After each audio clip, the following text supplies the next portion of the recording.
Now at 10, some area nonprofits that support crime victims brace for a federal lack of funding. Plus, firefighters battle an early morning blaze in a Joplin neighborhood. And Neosho, Missouri opens its doors for a citywide spring cleaning. The 4 states' most watched news starts now. Area nonprofit organizations say they are left scrambling following federal funding cuts. This is KOAM News at 10. I'm Anthony Saviello. The Victims of Crime Act Fund, a crime fund made of non-taxpayer dollars, was cut by $700 million this year. The funding goes to organizations, including 2 in Miami, Oklahoma, that support victims of domestic violence, sexual assault, and child abuse. Groups that receive funding say they're anticipating cuts of more than 40%. My initial reaction is always, I feel like our government cuts from the people who can't afford to be cut anymore, which, like in this case, is our victims. Local organizations say they will need to rely on increased community support following the funding cuts. They say calling legislators or making donations to the nonprofits can go a long way. Governor Laura Kelly today signed House Bill 27-81, increasing compensation, services, and support for victims of crimes.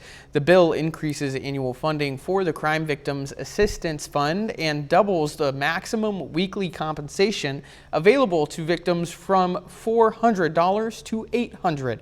Additionally, the bill allows the Crime Victims Compensation Board to expand compensation beyond mental health counseling. It will also allow the board increased flexibility to award compensation if they determine that denying a victim compensation would be a severe injustice.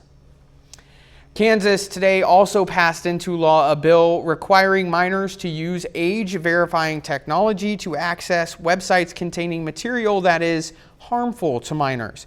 Governor Kelly says while the bill is well-meaning, its wording is too vague and may infringe upon constitutional rights.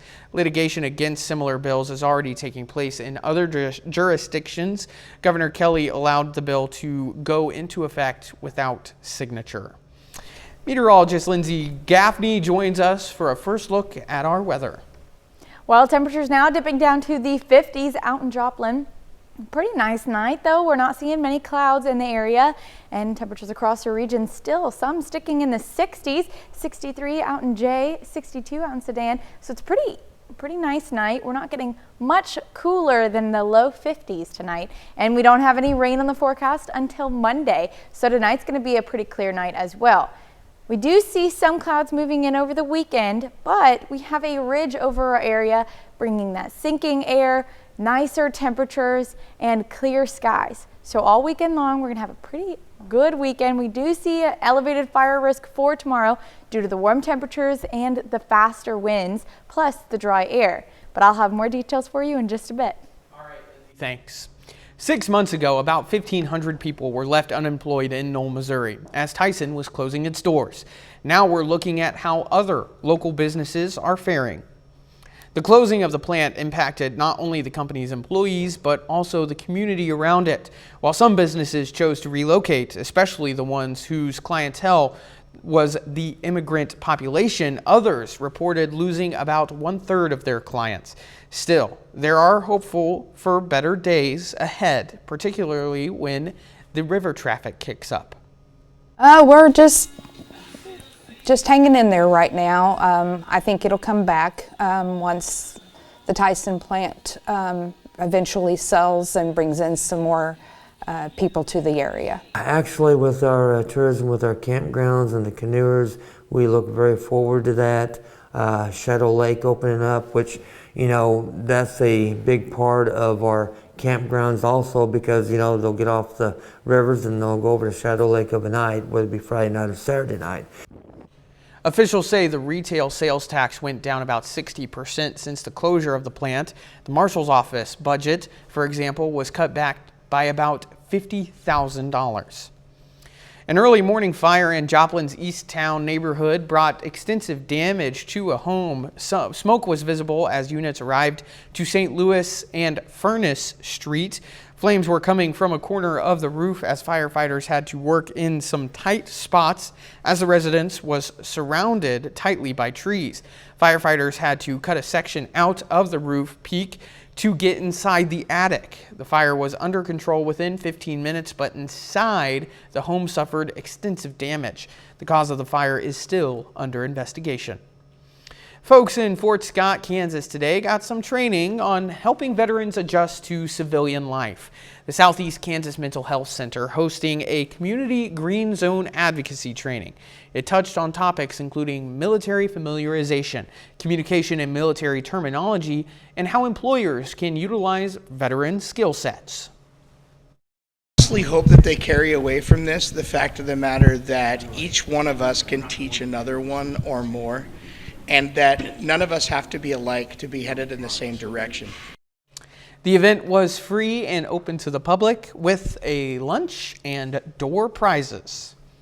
Residents in Neosho, Missouri rolled up their sleeves to take part in a citywide cleanup project. Trash and recyclables can be dropped off at the Neosho Recycle Center located at 4700 Howard Bush Drive. The center will have 4 dumpsters and recycling hoppers set up for residents to use from 8 a.m. to 5 p.m. Make sure to bring a water bill as proof of residency. The event continues until tomorrow. Fort Scott and Pitt State answer the question of who's got the biggest bats today on the softball field. Brock has highlights of this game and more coming up later in sports. But first, McKinley Elementary holds its annual spring carnival on a perfect spring day. A unique option for the afterlife is helping give back to the environment. David Schumann has the story of Better Place Forest in Scandia, Minnesota. Tori Nonamaker with Better Place Forests is giving Joni Schramm a ride to see her husband Scott in the St. Croix Valley Forest. Maybe we will see some deer. These 112 acres in northern Washington County aren't just a forest. They've become an alternative to a traditional cemetery. They can purchase a tree and have their loved ones or their own ashes placed at the base of the tree. Right down this way where the bench is. Joni discovered this option for Scott a year after he died. The first time I stepped foot on these grounds, I felt an overwhelming peace. She chose a maple, and Scott's ashes were combined with the soil to create a nutrient for the forest. Hundreds of people have chosen trees here to be their eternal homes. Tori says cremation in general is gaining in popularity. One reason is because of the environmental impact. Another is the cost efficiency of it. Buying a tree starts at around $6,000, and multiple family members can be spread there. Each time someone buys one, Better Place plants dozens of new trees in areas affected by deforestation and forest fires. It's such a beautiful option for families that are choosing cremation to have something that connects you to nature. We are looking forward to the day that we can bring visitors out here and sit and remember and tell good stories. I've done it a few times. In addition to helping families, Better Place also focuses on preserving the forest and its wildlife. When Fido comes home looking sharp in Tulsa, Oklahoma, dog owners may have an ex-convict to thank. Muddy Paws trains women after they've been released from prison how to groom dogs. The director of training and executive director there both started the same way after serving their time. The program provides rent stipends, equipment, and uniforms to participants. So far, it's graduated more than 300 women over the past decade. Plus, some of them now make up to $25 per hour. 33 have even started their own grooming shops. I drive home sometimes and I just cry and I say, I don't know what I did to deserve this life, but I'm here living it. Muddy Paws is founded by grants, donations, and revenue from grooming services. Frank Layden Elementary in Frontenac, Kansas hosted its annual Young Authors Conference today.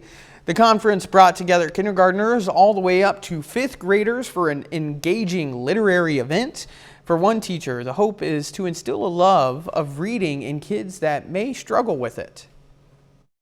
Find topics that they're interested in. If you're a parent, if you have a kid that's really into sports, get them those sports books. It's okay that they keep reading those. If they love those funny, silly books, let them read those. If they're into history, let them read those. Find their passion and let's build the reading love from there. Local Joplin author Izzy B. and illustrator Ben Askew visited the students to read their book, The Mighty McCracken. The carnival was in Joplin today. McKinley Elementary hosted its third annual spring carnival. It featured games, photo booths, food trucks, and raffles to win prizes. It wasn't just for students. Their families were welcome, as were all members of the public. I haven't done anything yet, but I'm definitely planning on going over there and dunking one of those teachers. Probably the food. The whole experience cost $8 at the door. High school kids in the culinary program at the McDonald County School rolled into Food Truck Friday in Carthage. These aspiring chefs toured the various food trucks and talked to the owners to gain firsthand knowledge of what it takes to run a successful food truck business. For their instructor, the field trip served as a great way to show the kids how to achieve their goals. Achievable for them. If this is their dream, they can do it too. All of these people started out at some point right where they're at, where they just had it as a dream. And this way they can come and talk to the food truck owners and find out their ways and how they did it and have that inspiration to go out and do that too. Food Truck Friday runs from April to September and takes place the second Friday of each of those months. A little later, scientists believe they have found a gene that protects against Alzheimer's disease. We'll have the details. And we have some severe storms coming up on Monday. We'll talk more about that right after the break.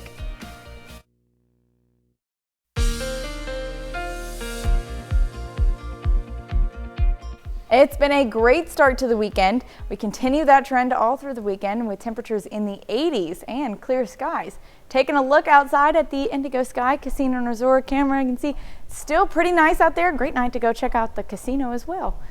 We don't have any rain in the forecast all the way until Monday, so it's going to be pretty clear. We do see some clouds here and there on Saturday, and they'll increase on Sunday, but overall, due to the ridge that we've got forming over our area, it's going to be really nice. We have that sinking air from the ridge, which gives us warmer temperatures, calmer skies, and drier conditions as well. Now, dry conditions do pose a threat for fire weather, especially tomorrow.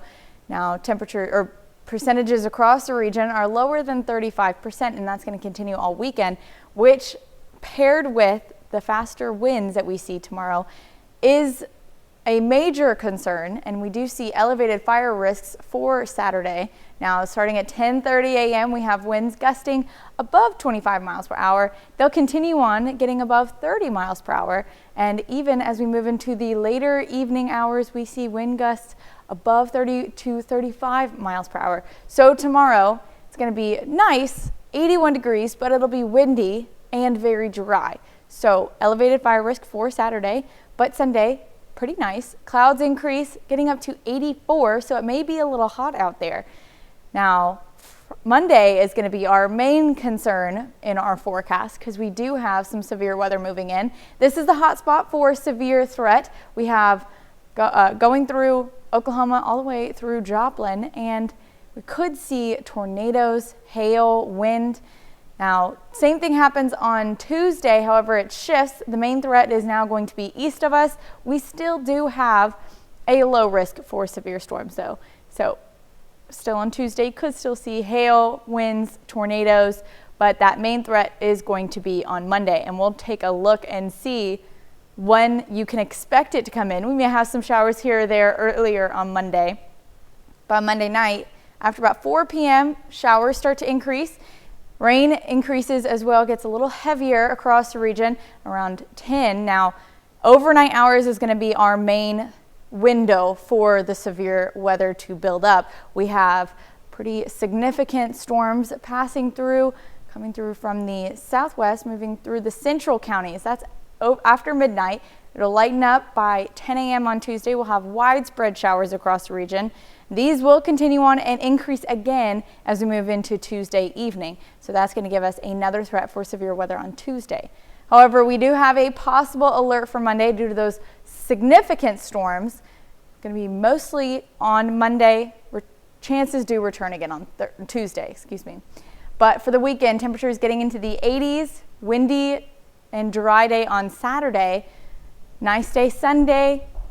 Monday, that possible threat for severe weather comes back around Tuesday night, but Wednesday, 77 and sunny. Showers again on Thursday, and it'll cool those temperatures off quite a bit. Get your umbrella out and your sunscreen at the same time. And your winter jacket, if you're cold, I will be. Those 50-degree highs I run be pretty cold. chilly. I'm a naturally cold person, I feel like. A lot of times. Yeah, I could see that. Thanks, Lindsay. Don't forget, you can be the first to know about the day's weather with the KOAM Skywatch weather app. Get severe weather updates sent straight to your phone, free of charge. It's available in the Apple App Store and the Google Play Store. The KOAM Skywatch weather app. Measles is becoming a growing threat in the U.S. The CDC says although measles was once declared eliminated, 338 measles cases have been reported in America since 2020. Nearly a third have occurred in the last 3 months, nearly all in unvaccinated people or those whose vaccination status is unknown. Researchers have found a genetic variant that could protect people against Alzheimer's. A study from Columbia University found some people have a gene that prevents the buildup of a substance called fibronectin in the blood-brain barrier. Those people are 70% less likely to develop Alzheimer's. The discovery could lead to the new treatments that take advantage of the gene.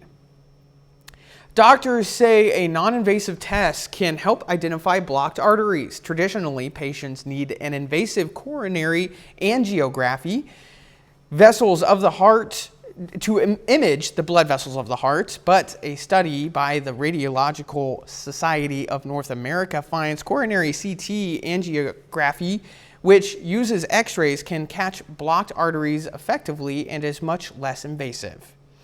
Coming up in sports, Fort Scott and Pittsburgh softball square off for an SEK battle. Plus, the Missouri Southern Lions football team is back on the field for their spring football game. We'll have the highlights and more up next.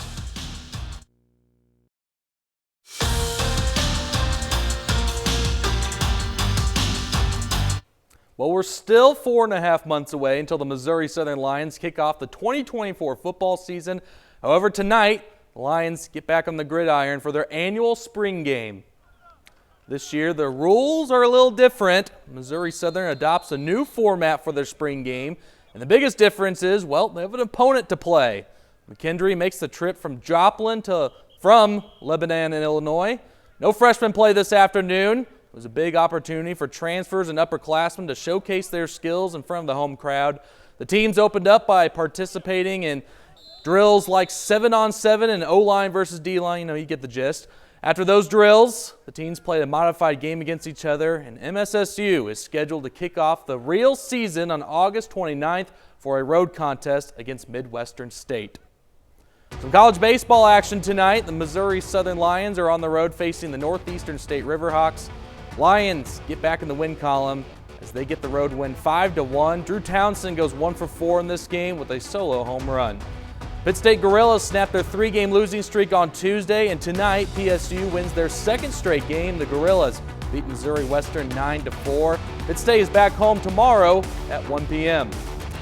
While Fort Scott and Pittsburgh softball are both off to strong starts to the 2024 season. Lady Tigers are 4-2, and one of those losses came to PHS. The Lady Dragons are 7-1. Fort Scott visiting Pittsburgh, trying to avenge that loss from earlier in the season to the Dragons. We start things in the top of the first. Runner on third, swing and a miss, but the ball gets away as Allison Wheeler slides in home safely to score the game's first run. Bottom of the first, Kendall Aiken the circle for Fort Scott. Gets the swing strikeout, and then not long after that, Aiken tallies another to end the frame. Lady Tigers lead 2-0 to the second inning. Abby Gorman laces this pitch into left center. 2 runs coming to score, rounding third. Fort Scott takes a 4-0 lead. However, the Pittsburgh Bats start to wake up in the third inning as Heather Moody hits a bullet into left center. She legs out the double, and that puts runners on second and third base. But the rally falls short as Aiken for Fort Scott gets another strikeout to end the inning. Fort Scott runs away with it. Tigers get their revenge, winning this game 11-1. Well, we go from high school softball to college softball now. And how about this? The 9th-ranked Pitt State Gorillas taking on the 23rd-ranked Washburn Incabods. The Gorillas win game 1 by a score of 3-0, and then Pitt State wins the second game 6-2. And for the 5th time in program history, the Pittsburgh State Gorillas softball team has won 40 games in a season. What a job head coach Jenny Fuller has done with this program. Meanwhile, the Missouri Southern Lions softball team also in action tonight on the road in Emporia. Lions not having much fortune tonight. Southern gets swept in both of their games. The Lions will look to bounce back tomorrow as they face Washburn on the road.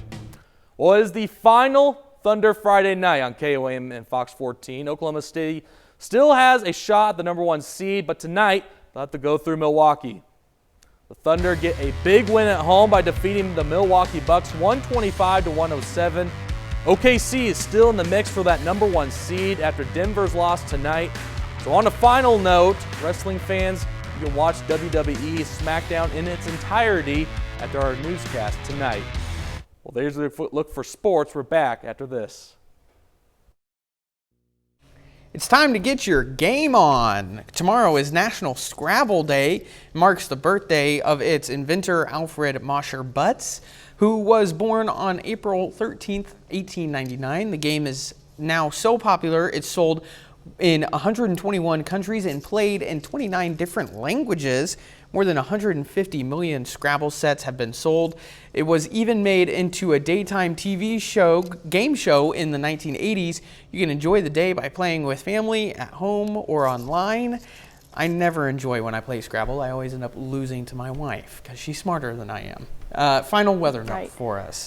We've got fire weather tomorrow. Good weekend though overall. Temperatures in the 80s, sunny. Storms on Monday, and we actually have a possible alert day for Monday due to the severe storms coming in after midnight. We'll keep an eye on that and continue to update everybody as we see that develop and what times we can expect it to develop. All right. Final sports note. Pitt State softball, 40 wins. That's very impressive to do in a season, and they'll look to tally those wins as they hit the road to face Emporia State tomorrow. Absolutely. That's our time for tonight. From all of us here at KOAM, have a great night.